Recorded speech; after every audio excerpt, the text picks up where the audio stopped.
हमारे प्यारे मित्रों, मैं आप सभी का हार्दिक रूप से स्वागत करता हूं और इन दो विद्यार्थियों को मैं अभिनंदन भी करता हूं और बधाई भी देता हूं। और जो दो विद्यार्थी हैं जो 2017 में हमसे जुड़े थे, जो आज 64वीं बीपीएससी में बहुत ही अच्छा मुकाम हासिल करके आए हैं, उन दोनों से बातचीत हुई है व्हाट्सएप के माध्यम से। हमसे तो बीच में कम्युनिकेशन कोरोना वायरस के कारण कुछ दिन का गैपिंग भी हो गई थी, लेकिन विद्यार्थी हमें नहीं भूले। इसे मुझे बहुत बड़ा आश्चर्य भी है इस बात को लेकर करके कि रिजल्ट तत्पश्चात हमसे उन्होंने बात किया और उसके बाद उन्होंने कहा कि आपका एक सराहनीय योगदान रहा है सर। तो इनको मैं बधाई देता हूं और शुभकामनाएं देता हूं कि आगे जिस पद पर चयनित हुए हैं, जो रेवेन्यू ऑफिसर हैं, यानी कि वित्त सेवा, बिहार वित्त सेवा में इनका चयन हुआ है, जिसमें कहा जाता है कि प्रीतम जी हैं, जो आप देख रहे हैं इस साइड में आपको दिखाई दे रहा होगा किस तरीके से उन्होंने लिखा है कि किस तरीके से इंटरव्यू में प्रिपरेशन में 273 रैंक लेकर के आए हैं। 1200 कुछ सीटें थी जिस तरीके से बीपीएससी में, उसमें इन्होंने जो लाया है, कहीं ना कहीं माता पिता और गुरुओं का आशीर्वाद का परिणाम है कि इन्होंने बहुत बड़ा मुकाम हासिल किया है। और ये जो है बधाई का पात्र हैं। इनको पूर्ण रूप से हम शुभकामनाएं देते हैं कि अपनी जीवन में सफलता अर्जित और कीजिए, क्योंकि अपनी जीवन को कहीं पे रोकिए मत और अहंकार मत करिए कि मैं यहाँ पर पहुँच चुका हूँ, क्योंकि अभी आपको सीओ से एसडीएम, कलेक्टर, डिप्टी कलेक्टर जो बनना चाहते हैं आप, तो प्रीतम जी आपको बहुत बहुत अभिनंदन है हमारी ओर से। और दूसरी बातें कि हमारे दूसरा जो फ्रेंड्स हैं, यानी कि जो हमारे विद्यार्थी के रूप में शामिल रहे थे 2-3 वर्षों तक, उनको अगर देखा जाए, जो राहुल जी, ये भी बहुत ही पर्सनली रूप से ही तो वर्तमान तक जुड़े हुए थे। मुझे रिजल्ट से भी पहले 1-2 दिन पहले बात हुई थी, तो पूछा था उन्होंने कि रिजल्ट, साफ तौर पे आपको दिखाई दे रहा होगा कि उन्होंने किस तरीके से मुझसे बातचीत की। और बातचीत के माध्यम से उन्होंने कहा कि रिजल्ट आ रहा है सर, तो रिजल्ट आने के पश्चात उसका जो रैंक रहा है 181 रहा है, 181, 1200 में अच्छी रैंक भी आई है इनका। और राहुल जी आपको बहुत शुभकामनाएं कि हमें एक महत्वपूर्ण व्यक्तित्व के रूप में शामिल किया अपनी सफलता में। इसलिए तो आप धन्यवाद के पात्र हैं और मैं आपको आशीर्वाद और दुआएं देता हूं कि आप जो है और अच्छी मुकाम हासिल करें।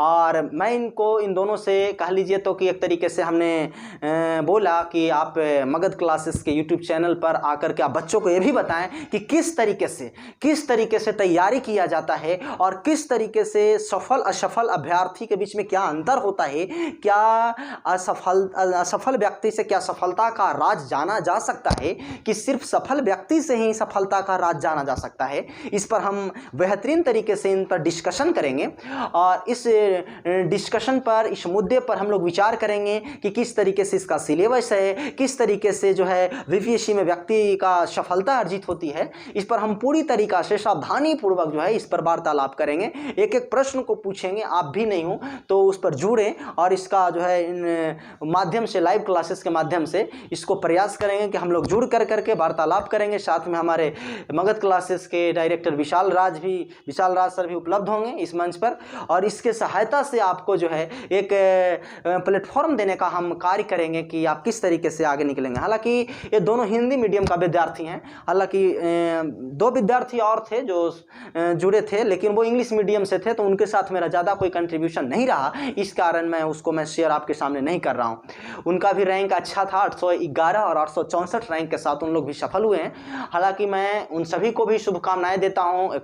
एक मुस्तफ़ा साहब नाम का लड़का है, एमडी मुस्तफ़ा, उनको भी मैं धन्यवाद देता हूं। और एक पिंकी कुमारी नाम की लड़की है, उनको भी मैं धन्यवाद देता हूं। उनको भी मैं चाहूँगा, बुलाने की कोशिश करूँगा, लेकिन वो संभवतः नहीं आ पाएंगे। लेकिन इन दोनों को मैं आपसे वार्तालाप करवाऊँगा, इस पर बातचीत होगी कि कैसे कब क्या करना चाहिए। इन लोग का एज की बात करें तो 25 से 26-27 के बीच ही है लगभग, और ज़्यादा कुछ है नहीं इस तरीक़ा से। और इन्होंने फर्स्ट चांस में ही दोनों जिस तरीके से सफलता अर्जित की है, उसमें मुझे भी बताया जा रहा है कि आपका एक योगदान रहा है, तो इसके लिए मैं धन्यवाद देता हूं और इन दोनों को शुभकामनाएं देता हूं, ताकि आप अपनी जीवन में लंबी सफ़र तय करें। सिर्फ सफलता नौकरी पाने से ही जीवन में सफल व्यक्ति नहीं होता है। जीवन में सफल होने के लिए जीवन की कई पहलुओं पर आपको जुड़नी पड़ती है और कई लोगों के साथ आपको झेलना पड़ता है, जुड़ना पड़ता है, कई लोगों को उत्थान के लिए आपको कार्य करना पड़ता है। इन सभी मुद्दे पर हम बात करेंगे। सिर्फ नौकरी में सफलता जीवन में सफलता नहीं है, मेरा मानना है। क्या जीवन में अगर सफलता, अगर ऐसा होता कि नौकरी में सफल व्यक्ति अगर जीवन में सफल हो जाएं, तो आप थोड़ा सा आमिर अतहर जी का जो 2015 बैच के आईएएस अधिकारी रहे हैं, माननीय टीना जी जो हैं वो 2015 बैच के आईएएस अधिकारी फर्स्ट रैंक कर रही थी। जिस तरीके से उन लोगों का शादी हुई और फिर जिस तरीके से उन्होंने डिवोर्स आज 2020 में साइन की, आप समझ सकते हैं कि जीवन में उन लोगों की सफलता नहीं मिल पाई। क्योंकि सफलता कैरियर और सफलता कहा जाए तो जीवन, वो दोनों में बहुत की फासला होती है। वो व्यक्तित्व और अपनी विचारधारा पर निर्भर करता है कि आप किस तरीके से और किस रूप में जो है से कि आप अपने आप को, व्यक्तित्व को निखारते हैं। तो हमारे प्यारे मित्रों, आप सब हमारे चैनल को सब्सक्राइब करें, शेयर करें, लाइक करें और अच्छा लगे तो जरूर उसको बार बार वीडियो को देखें। जितने भी हम लोग वीडियो बना के दे रहे हैं आपको, कोरोना वायरस के प्रकोप में एक बहुत बड़ा हमारी एक कहा जाए तो एक पूंजीगत व्यय भी है, हमारी कैपिटल कहा जाए तो कि एक्सपेंडिचर भी है हमारे यूट्यूब चैनल पर, लेकिन फिर भी मैं इसको मानता नहीं हूं। फिर भी आपके सहयोग के लिए, आपके जो है से कि कहा जाए तो एक तरीके से विकास के लिए हम हमेशा समर्पित हैं। हमारी चैनल मगध क्लासेस आपके लिए हमेशा समर्पित है, इसीलिए आपको जो है से कि इससे जुड़ना चाहिए। और इसके साथ मैं अपने वाणी को विराम देता हूं, आपको यहीं पे धन्यवाद देता हूं। नमस्कार मित्रों, धन्यवाद।